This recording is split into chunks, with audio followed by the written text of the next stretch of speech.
When we support big ag or industrial agriculture, we're deteriorating the topsoil, polluting the environment, we're spraying pesticides, we're killing insect, bug, reptile populations through tilling. I'm a huge advocate for organic and regenerative agricultural practices. A couple people have come up to me at farmers markets and told me that they love cashew parm so much that when they wake up at 2 a.m. with a craving, they take a spoon and they literally scoop a mouthful into their mouth and then go back to bed. What's one thing about yourself that as a founder has changed the most, something that you tell your past self? I do think that it is a bit of a lonely journey when you're a solo entrepreneur. So curating your community and your network, attending various networking events and opportunities, extremely critical to kind of keeping your sanity and also growing your company and expanding. All right, welcome to the Duck Pond podcast, where we see how brands get their wings. Here we have the founder of Farmer Foodie, the woman behind shelf-stable cashew parm that's dairy-free, gluten-free, and built for flavor and sustainability. She went from an organic farm educator to getting her products into Whole Foods. Let's dig into how she did it. Ali, it's a pleasure to have you on. It is a pleasure to be here. Thank you so much. Absolutely. So I wanted to start off with the origins of Farmer Foodie. I know you started off as a blog, right? How did that look like, and what inspired you to transition from blog to an actual product? So when I was the education director at McEnroe Organic Farm in upstate New York for 4 years, I was using all of the produce that I had grown from seed to harvest to make all of these delicious dishes for family, for friends. Food truly is my love language. So I was just encouraged by my community to create Farmer Foodie, a plant-forward food blog. That was one of the best decisions that I decided to, move forward with. It was actually January 1st, 2020 that I decided to do this sort of like, New Year's resolution. And my whole platform was about bringing consumers, bringing individuals, people that love food, various plant-forward recipes that are not just, you know, made with plants, but also sustainable for the environment, sustainable from a health perspective as well. And from there, I actually decided to pursue my MBA in social impact from Brandeis University in Waltham, Massachusetts, which is where I'm still located. And throughout graduate school, I had various entrepreneurial, you know, endeavor ideas, built out various financial models, and ultimately settled on Cashew Parm as our product line just because I felt, the dairy-free cheese industry was sort of missing products that were super versatile and also flavor forward while also really good for consumers. And how did you land on cheese out of all of the things? I know a couple guests have actually really explored the dairy aisle. And from previous guests, they have mentioned that there's so much room for opportunity and growth. But how did you reach that conclusion yourself? My mac and cheese sauce recipe was one of my favorites during graduate school and COVID. So, of course, I was, cooking all of my own meals at home. I really wasn't going out during the pandemic. And I would make myself my vegan mac and cheese recipe every Thursday, eat it for a couple of days. And it got a lot of traction on our social media platforms, on our website. It just felt like me, sort of almost as a consumer, wanted a product like Cashew Parm that was flavor forward. So we have two flavors, golden cheddar and Italian herb. Golden cheddar, if you add water, you can mix it into a mac and cheese sauce, a queso, or a spread, 2 minutes or less. The Italian herb flavor you can mix into an Alfredo dip or ricotta.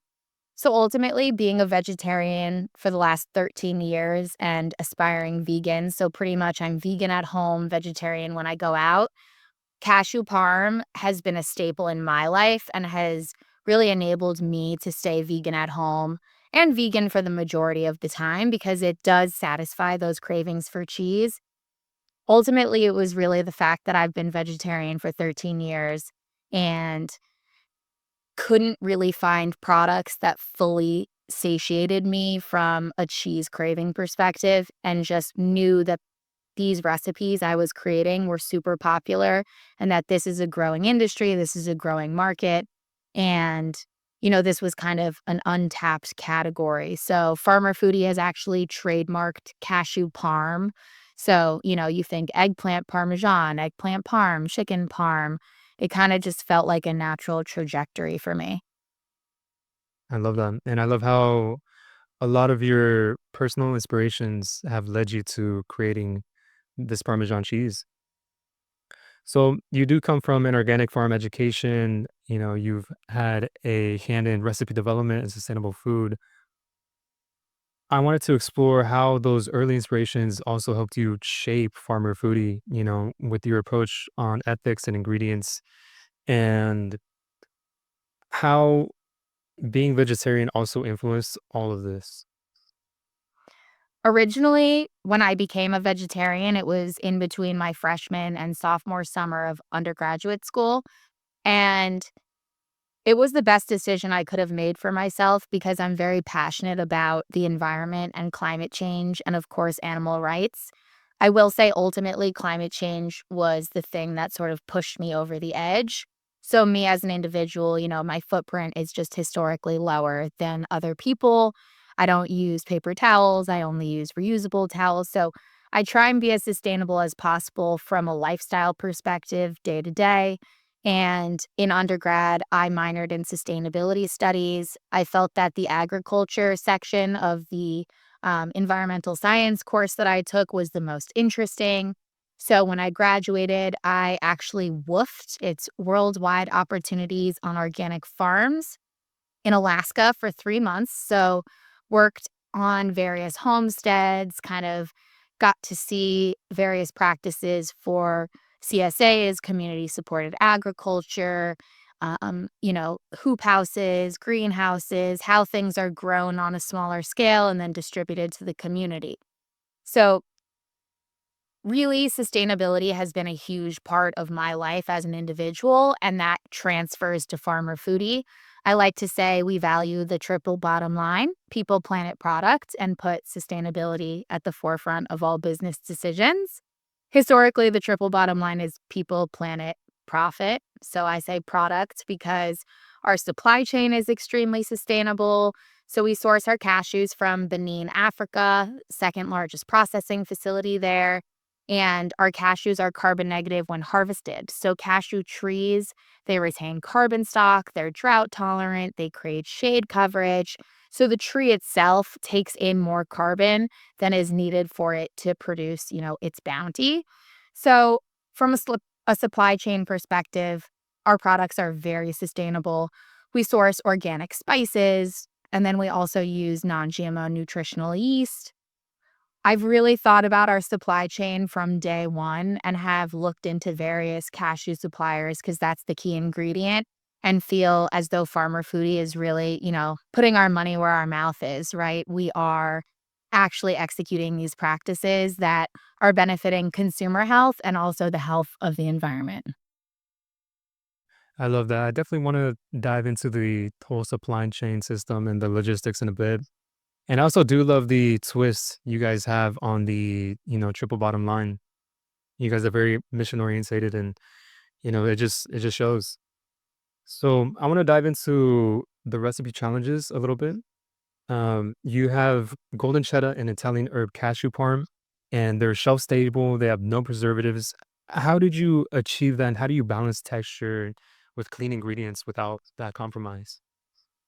That's a really great question. So, when I was initially taking my homemade, kitchen recipe and bringing it to our first manufacturing facility, which I do kind of say our first partner was more so a prototype manufacturer. So, they didn't necessarily have the equipment to make our products on a larger scale, but it was a really great intro partner for about a year, year and a half, who helped us figure out, you know, how we would make these products at scale, how we can lower various costs associated with the products. So I'm very grateful for that. And since then, we've only scaled. We've only, found new manufacturing partners that could lower our costs of goods sold. And we also rebranded our product line. So when we rebranded, we were able to pitch more so to retailers, which was a really great experience for us. And now we're in 45 Whole Foods stores in the North Atlantic region. We're in Big Y. We're launching in other accounts. We're on Thrive Market, which is an online retailer, Amazon, a whole bunch of accounts. That's incredible. That's incredible. I do want to touch about how did you achieve getting into Whole Foods? I know a lot of people they kind of have their unique journey as to, getting into retail. And what was that process like for you? Whole Foods was a bit of a challenge, I will say. Of course, all natural products, brands, all better for you brands. Whole Foods is, the MVP. You want to be in Whole Foods. I did apply maybe 3 or 4 times to their category review schedules, to the LEAP program, trying to get into Whole Foods. Ultimately, I think it's about networking. So if there are various, sort of consumer packaged goods community groups or organizations, like Naturally, for example, has chapters all throughout the United States, Texas, California, New England, New York, and they're a nonprofit that supports consumer packaged goods, products, brands, founders, startups. And through them, I really networked with my buyer at Whole Foods. So once you kind of get on the map or sort of, are known to the buyer, I think being very diligent, strategic with communications, don't overwhelm them, but also don't let them forget about your products.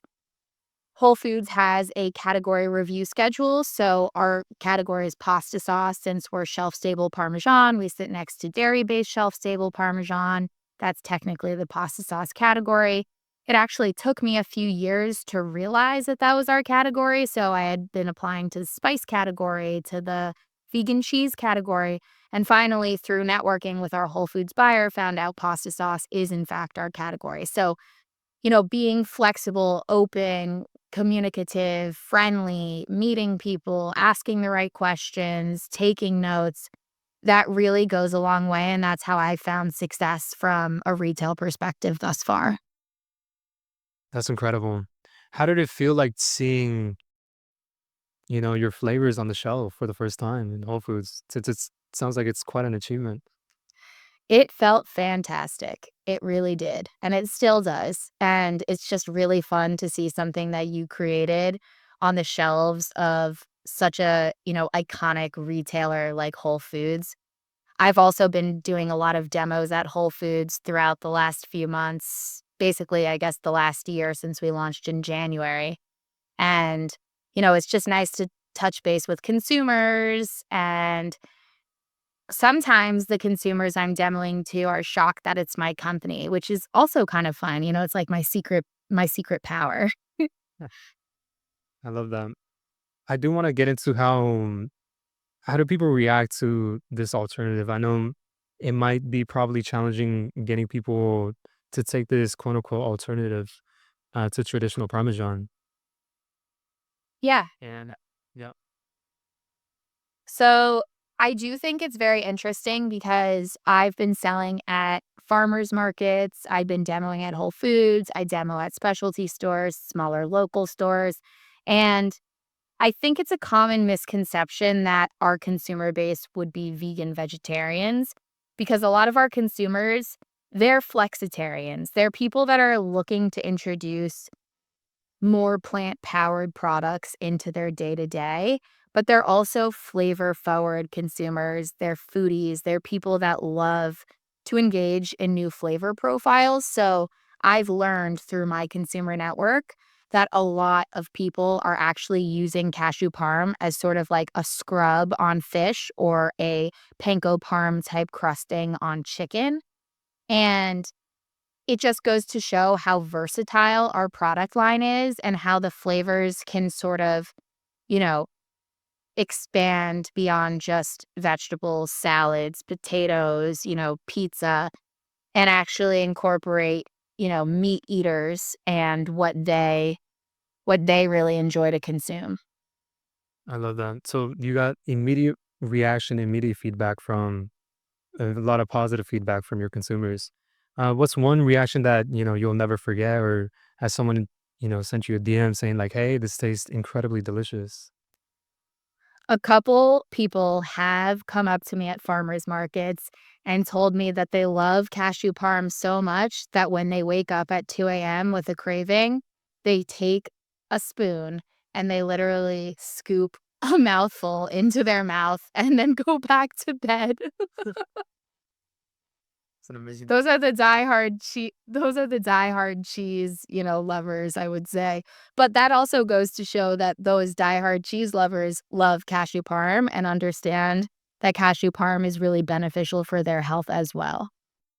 Yeah, it's not entirely intuitive that I would think, cashew parmesan was even a thing, but it's sounds delicious. Your consumers love it, and just from this short conversation already, I kind of want to buy my own and try it out. So shifting the conversation a little bit to the sustainability. I know sustainability is a core value for you guys. From your sourcing to packaging. Can you share one decision that made you say that, hey, this is a non-negotiable for me, no matter the costs? Ultimately, it's organic, right? So someone who has experience and a background with organic agriculture, organic education, I wanted our products to be organic. I know that there's huge value not just for you as the consumer, but also for the environment.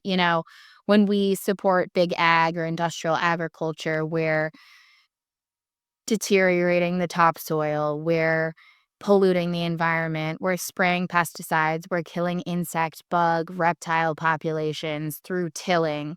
And I am just a huge supporter of organic agriculture, regenerative organic. Ideally, our products aren't necessarily regenerative organic just because of the ingredients, required to make them, which is virtually cashews, nutritional yeast, and spices. But I'm a huge advocate for organic and regenerative agricultural practices. I love that, putting money where your mouth is, as you mentioned before. Moving from small batch to scaling, I'm sure it brought on a lot of challenges. What's one operational surprise that really tested you, maybe distribution, shelf life, that you didn't anticipate?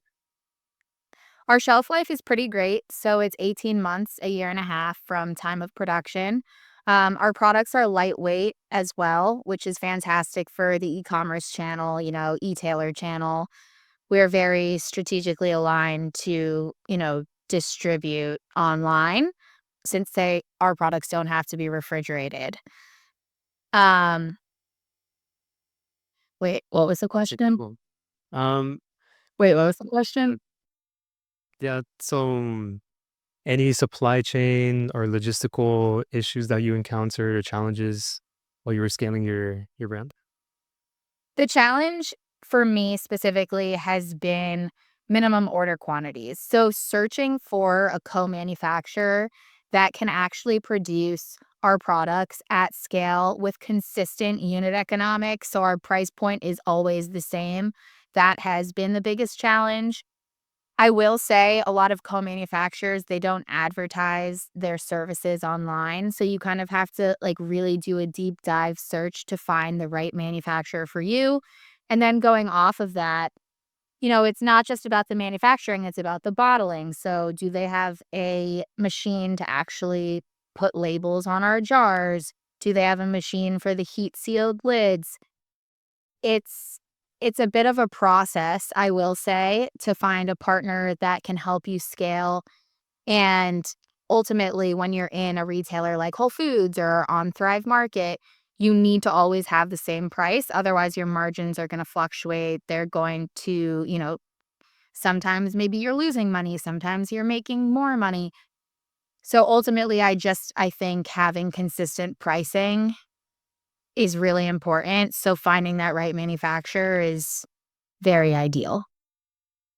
No, yeah, definitely. I know a lot of our guests have previously spoken about their difficulties with finding a manufacturer. A lot of these manufacturers are faceless, they're operate, archaically, and we're actually aiming to change that. We're a packaging manufacturer, and we're trying to, you know, bring it into the younger generation. saying, "Hey, we have a face. Hey, we're here." We acknowledge the struggles that people can have. So, there will be challenges when it comes to manufacturers, but I'm sure, with enough persistence, it'll get through. So, shifting the conversation a little bit to the future, if you could build a crazy flavor, new format for Farmer Foodie, what would it be? Or if you're experimenting with new flavors at the moment? I love this question. So I, as a recipe developer, organic farm education manager, having my MBA, I created all of our cashew parm recipes and of course brought them to the manufacturer. Had a little bit of help when it came to ultimately figuring out the blending process and that kind of stuff. But I feel very, fortunate to have had the experience of creating my own recipes. In graduate school, I actually invited a bunch of my friends who are earning their MBA over, and we tested very strategically various recipes of the golden cheddar flavor initially. Because my first idea was a boxed mac and cheese. I analyzed that industry and just felt that it was too saturated and the competition was too much for me. But it was really great to get formal feedback, survey my friends and ultimately determine the recipe that was going to be golden cheddar. And from there, I decided to launch an Italian herb flavor. So initially, golden cheddar was sold as everything cheese with a Z. That was the name of the product in a stand up bag. And it wasn't retail ready. It didn't articulate to consumers what the use case was.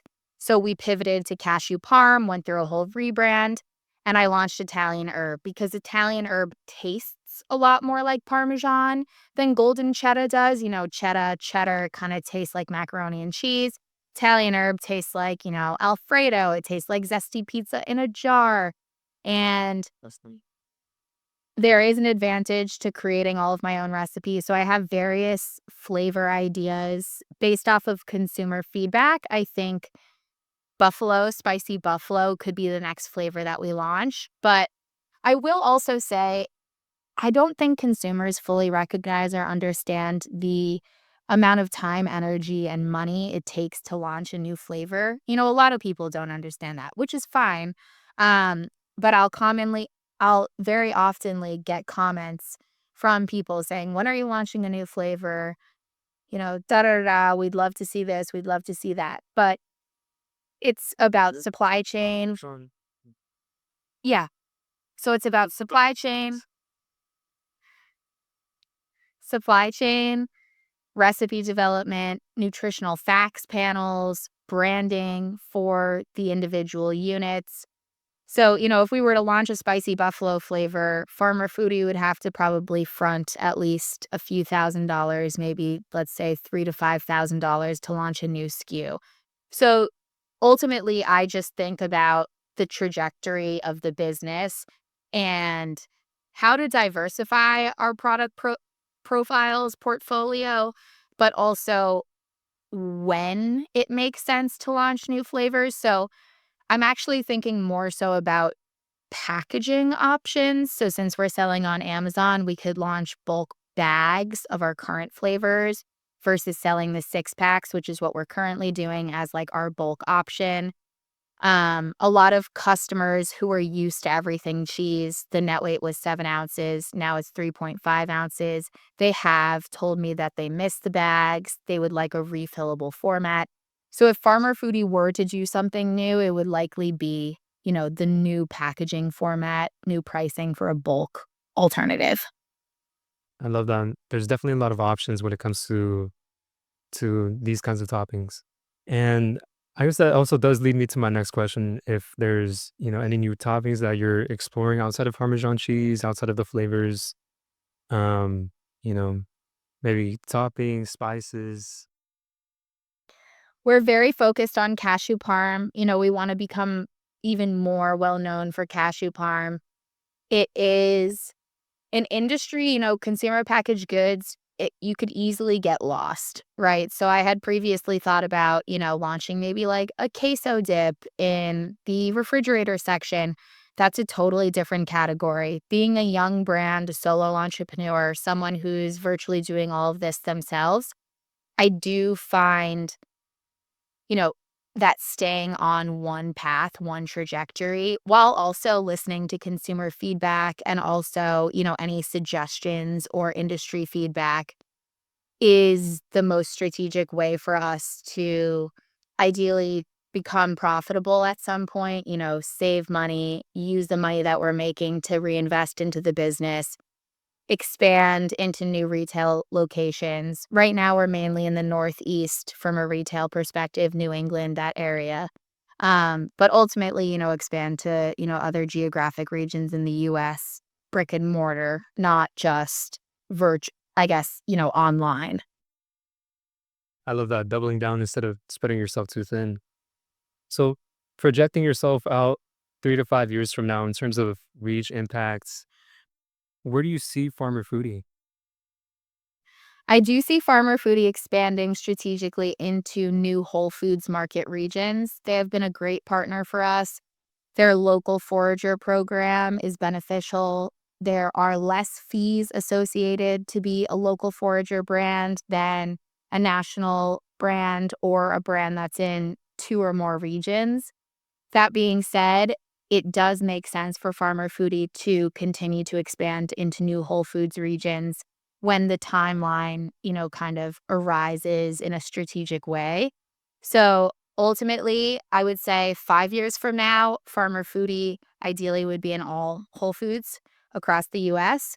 And we're also interested in expanding in the natural channels. So, targeting retail accounts like Sprouts, the Fresh Market, Fresh Time Market, Roach Brothers, Publix, Wegmans.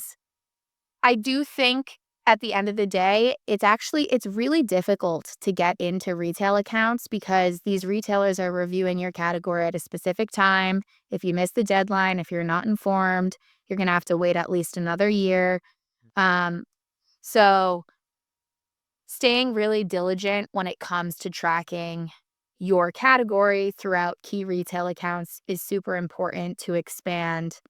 And I do say, figuring out projections is a bit of a challenge in my opinion. I've done it before and I continue to do it, but who's to say we're not going to launch in Sprouts nationwide next year, right? Like I will say that's not happening right now, but who's to say it won't happen, right? Like it could all of a sudden you get an offer from Fresh Time Market, they want to launch you in 200 stores, 150 stores, and your projections are completely shifted.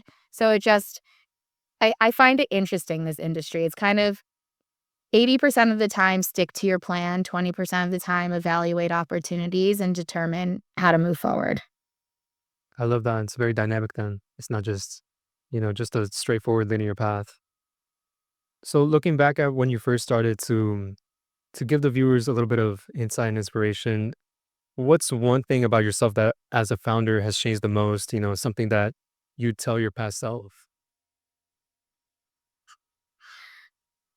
I do think that it is a bit of a lonely journey when you're a solo entrepreneur. So, curating your community and your network, attending various networking events and opportunities is extremely critical to kind of keeping your sanity and also growing your company and expanding. So, yeah, I would tell myself, continue to network, continue to put yourself out there, build new relationships, connections, support other founders, brands. And I really do enjoy paying it forward. I've worked with various colleges, universities. Farmer Foodie has been a case study. If somebody from a university reaches out to me asking for an informational interview, I say yes. Because I remember when I was at that point where I was interviewing, I don't know, 3 to 5 industry individuals each week to learn about various topics. And people donating their time to me really helped me push Farmer Foodie to the point where it is now and actually get Farmer Foodie off the ground. I love that. Well, Ali, this has been an incredible conversation. Where can people find Farmer Foodie? Whole Foods, You Amazon. Indeed. Whole Foods in the North Atlantic, so New England region, mainly, I guess, Massachusetts.